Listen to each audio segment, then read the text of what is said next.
जय सिया राम, जय हनुमान। स्वागत है आपका आपके अपने श्री राम जी के YouTube चैनल साधना मार्ग में। आज हम इस वीडियो में आप लोगों को बताएंगे कि कुंडलिनी जागरण श्री राम नाम के जाप के द्वारा किस तरह हो सकता है, या फिर कुंडलिनी जो जागरण होता है वह करना सही है या नहीं है। इस विषय पर हम इस वीडियो में चर्चा करने जा रहे हैं।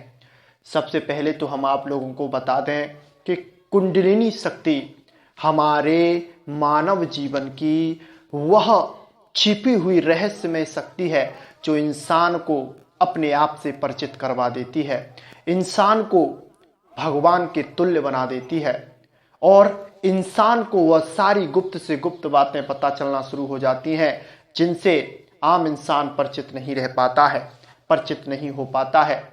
कुंडलिनी शक्ति जिस साधक की जागृत हो जाती है उस साधक के जीवन में कुछ अलौकिकता के गुण आते हैं, उसे दिव्यता प्राप्त होती है, अलौकिक शक्तियां प्राप्त होती हैं। लेकिन कुंडलिनी शक्ति जागरण करने के कई तरीके हैं, कई सिद्धांत हैं, कई मार्ग हैं और सबसे सरल और सहज मार्ग भी हैं, लेकिन उनको हर कोई अपना नहीं पाता या फिर उनको उन चीज़ों के बारे में जानकारी नहीं है। इस विषय बिंदु के बारे में उनको ठीक से जानकारी नहीं है तो वह इसका सही प्रयोग नहीं कर पाते हैं।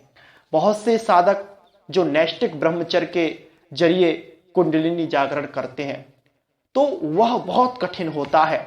आध्यात्म की सर्वोच्च चढ़ाई होती है कुंडलिनी जागरण। जो छठे चक्र पर जो आज्ञा चक्र होता है, जिसे हम सिक्स सेंस बोलते हैं, उस जगह पर पहुंच जाता है। वह संसार की गुप्त से गुप्त बातों को जान सकता है, त्रिकालदर्शिता प्राप्त कर सकता है, दिव्य लोकों को देख सकता है, भगवान के दर्शन कर सकता है, यहाँ बैठे बैठे दूसरी जगहों पर क्या हो रहा है उसकी खबर ले सकता है। बहुत सी ऐसी बातें हैं जो वह सहज में ही कर सकता है।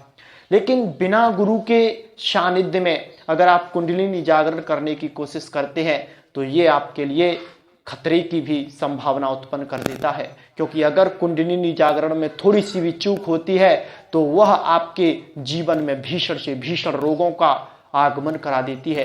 क्योंकि हमारे शरीर की जो ऊर्जा शक्ति है वह एक जगह एकत्रित होकर जब हमारे शरीर में संचार करती है, अगर उसका ठीक तरह से हमें मार्गदर्शक करना नहीं आया, ठीक तरह से उसको हमें ऊपर चढ़ाना नहीं आया, तो वह शक्ति आपके जीवन में हानि का कारण बन जाती है। इसीलिए तो कहते हैं कि कुंडलिनी जागरण में अगर आप नैष्ठिक ब्रह्मचर्य के जरिए कुंडलिनी जागरण कर रहे हैं तो उसमें योग्य गुरु की आवश्यकता होती है।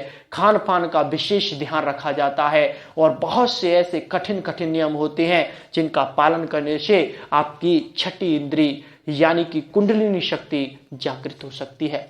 लेकिन वही सब कुछ आपको अनायास ही प्राप्त होता है, वह होता है राम नाम के जाप के जरिए। जब आप निरंतर राम नाम का जाप करते हैं या फिर किसी भी मंत्र का आप जाप करते हैं और उस मंत्र को आप अपने मस्तिष्क पर लिखकर जाप करते, यानी कि आपने मंत्र बोला और उसे अपने मस्तिष्क पर लिखकर पढ़ा, उसे महसूस किया, तो धीरे धीरे वह मंत्र आपके अंदर जागृत होता है और उस मंत्र की शक्तियां इतनी प्रबल हो जाती हैं कि आपकी जो छठी इंद्री है, आपकी जो कुंडलिनी शक्ति है, आपके जो 7 चक्र हैं उनको जागृत कर देती है और उसमें आपको कोई भी खतरा भी नहीं होता है, क्योंकि ये सब धीरे धीरे धीरे धीरे एक समय अंतराल के बाद होता है। राम नाम के जरिए अनायास ही यह सब कुछ हो जाता है। बस आप राम नाम का जाप पूरे भाव से श्रद्धा से करेंगे तो कुंडलिनी शक्ति क्या, संसार की सबसे सर्वश्रेष्ठ जो शक्ति है वो आपको प्राप्त हो जाएगी और मेरे प्रभु श्री राम जी के दर्शन और उनकी भक्ति का आपको लाभ प्राप्त होगा। ये सब आपके जीवन में सिर्फ नाम जाप करने से संभव हो सकता है, अन्यथा इन कार्यों को करने का और कोई साधन नहीं है, कोई साध्य नहीं है, कोई उचित मार्गदर्शक नहीं है। सब लोग पैसे के चक्कर में आकर आपसे मोटा मोटा धन ऐंठ लेंगे और आपको सही मार्गदर्शन भी नहीं करेंगे, क्योंकि उनकी खुद कुंडलिनी शक्ति जागृत नहीं है। वो आपकी क्या करवाएंगे?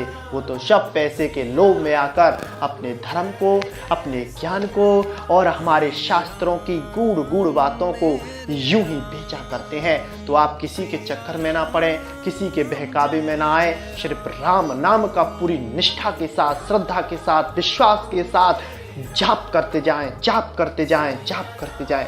फिर एक समय बाद आपको खुद ही आपकी कुंडली शक्ति जागृत होने का जो आभास है वो आपको हो जाएगा।